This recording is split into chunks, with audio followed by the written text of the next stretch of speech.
Hello YouTube, NorthernAlex here. I have an interview today with Andre Buerger, who is from Visual Imagination Software. Uh, Thankfully he agreed to an interview here.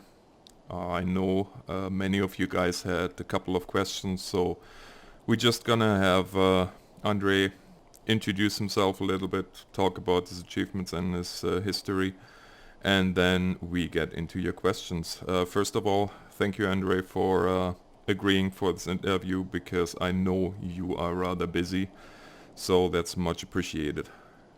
Yeah, nothing to say. Um, yeah, okay. Let's talk about where I came from. I started programming in the age of 12. Now I'm going to the 38. So 26 years of programming. Started with Commodore C64. I also programmed machines up to now like a PlayStation 1, PlayStation 2. Nintendo DS, Nintendo Game Boy, Nintendo Game Boy Advance, PC, a little bit Mac OS, and several other platforms.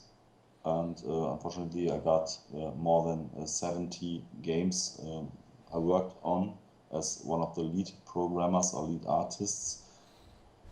Uh, yeah, Wha- first for this. do you have any games where you would say those are your milestones? Um, yeah, some of them, like fan projects on the Commodore 64, for example, like Turrican 3, was one of my biggest works on this machine. It took 7 years of development beside my normal job, and that is one of the games I'm most proud of. I can say this because I was one of the biggest fans of the earlier parts of Turrican, um, and it was very, very much work to do a third part. Um, yeah, so nowadays it's definitely one of my biggest projects. Although it was only created on the scene beside my main job. And nowadays, from the professional games, my favorites. Very good question. I did very much Nintendo DS games, several Mohun games, for example, which were very, very great from the code and the whole graphics. I'm also very proud of it. Um, but it's nowadays nothing I can say. It's my personal absolute favorite or something like Hmm. this. Well, I know we talked before about it. I know you said you pretty much enjoyed the fairgrounds too. Yes, yeah, Fairground is one of my personal favorites in this kind that I personally really like. Everything what's a roller coaster or other fairground flat rides, Hmm. and that's where your project came from.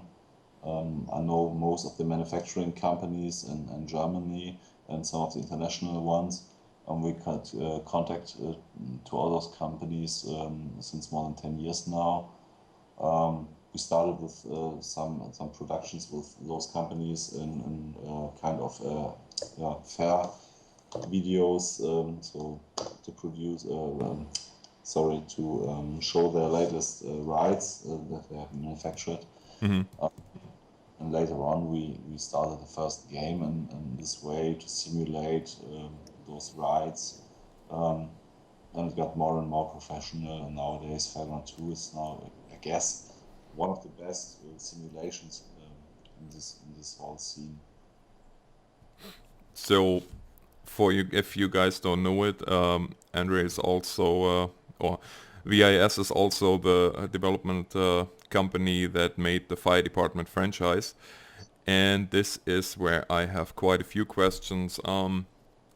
Now, I personally, as you know, I made a review of the game and I also had a Let's Play series, and I know a lot of guys have Let's Play series with it. What everybody noticed was a rather low FPS, even on high-end machines. Now, I know we talked about a little bit beforehand, but how would you describe to somebody who's not a programmer where the problems are? I understand you guys wrote the whole thing on the Unity game engine. Yes. few years ago, we changed from our own game engine to Unity 3D. That's for the simple reason that the production of the own game engine was much too expensive. If you want always to be up to date, support every platform, and then some years ago the choice were definitely made to say, okay, we go and buy and purchase a fixed engine. That was Unity. Unity is nowadays, in my opinion, and one of the best ones available on the market for price and power. Unity got some small problems. One of the problems is definitely that it uses much too much RAM for, in our opinion, too less features. We really don't know why. We see that the RAM usage of the game engine is much too high, but we can't do anything against it. And we are still waiting until the upcoming updates and newer versions of the engine, and we are very hopeful that the engine gets better. The next problem is the game engine Unity is definitely created to build small games like let's say some free matching games or some other things. You can also do things like a shooter or what we do, simulation games. It's definitely possible, but the game engine was not mentioned to be used for it. Mm-hmm. Our games mostly have the problem, we have very, very big scenes, very many objects in the scene, everything at the same time in memory, and everything has to pre-calculated once a frame. It's much too much for Unity 3D. It's the simple thing. But otherwise, there is definitely no other engine currently available that's only similar for price and power. We can take bigger engines like CryEngine, for example, or Frostbite engine, but we can't pay it. So the costs of those engines are that high, but it's definitely not possible to create a simulation game with it. So you would never earn the money again that you have to invest at the development. So no possibility. You have to stack with engines like Unity or other small engines, and Unity is definitely the best available currently. Mm-hmm. Yeah, after we talked for the first time, you told me a little bit about the amount of objects in the scene, especially now looking at Airport Fire Department Simulator 2013. And after you talked to me, I went actually in the game again and had a closer look at all the background that's going, like the air traffic that's simulated and all this stuff. So yeah, I can see that the level of detail there definitely would be one of the performance factors, but it's amazing how much level of detail you guys actually have in there, so kudos to you guys for that. Another question that came up in the forums, and that was actually very prevalent, was more releases for the North American market or English versions. Is there anything planned for the future? Because I can tell you there is a lot of people over here that would love your games if they were in English. Yeah, that's a typical German problem, I say. The old publishers in Germany mostly thought, long time, that all the simulation games, for example, only work on the German market. It was very exciting to see how many people in Germany love those games, but other countries at first don't want to know anything from all those simulation games that would never sell in those countries. One of those countries, for example, Northern America. All publishers said, no, a simulation game will never work in our country. And after some of the first simulation games, like the farming simulators, for example, came up on online stores, and like Steam or Mac OS, for example, went first time to America. the sales were very, very high. And so nowadays, all the German publishers notice that there is a big market in North America. And although the American publishers notice that there is a big market, and I guess more and more games will come to this market. Our last games were nearly all translated in several languages like English, French, Polish, other countries. And I guess it will be more and more in the next years. And all those games will be translated and it will be published in North America. Now another big one for the community, and I know for a fact that's one of my biggest questions that I always have too. Is there anything planned to support the modding community, like an editor or modding tools or anything like that? Or is it possible? It's the biggest question, I guess. Is it feasible? Yeah, also we are thinking about modding and some things some years ago now.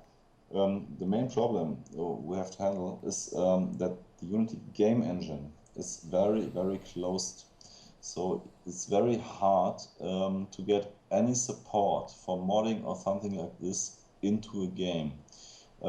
Everything and data and code and such things are always packed into single files for each level. And it's very, very high, yeah, let's say it's very much work to find a way how to import modded data. So it's not the question if we want to do it, the question is how we find a possible way, to make it possible. The engine blocks it very, very much. I guess there are some possibilities, but we have to figure out how we can do this. But I definitely can't tell you now when it will be done or when it will work. Did you plan, or is the fire department series? I understand. Well, we know there's going to be the next part is going to be industrial again. Do you plan to expand on the whole franchise, or is this going to be pretty much the last one that we can expect for the fire department series or franchise? This series will definitely be continued. I can tell you now, we are now starting with a new game, which we will work on until end of the year, end of January next year.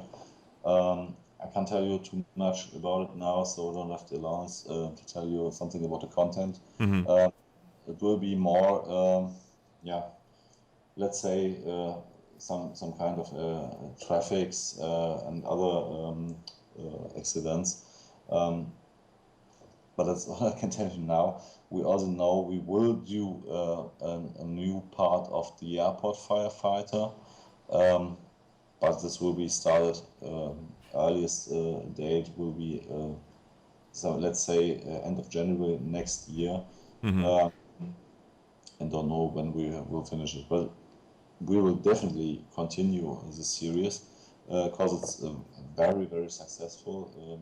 Mostly the airport firefighter. That's the most successful part of all of them, and it will definitely be continued. Well, that's good to know, because I know a lot of people, me included, enjoy this the whole franchise very much. So my last question, because I know it's very early over there in Europe, would be, and that again was by many people asked, what's your stand as a developer to the whole fair use / copyright debate that pretty much was brought up by Nintendo starting to take videos down or to monetize them for themselves? Where do you stand on this whole debate of monetized Let's Plays? Our personal opinion is the opinion of our company is the following. We personally really like the whole Let's Play community, but we also see there are a lot of black sheeps, people that create Let's Plays without thinking about what they're doing.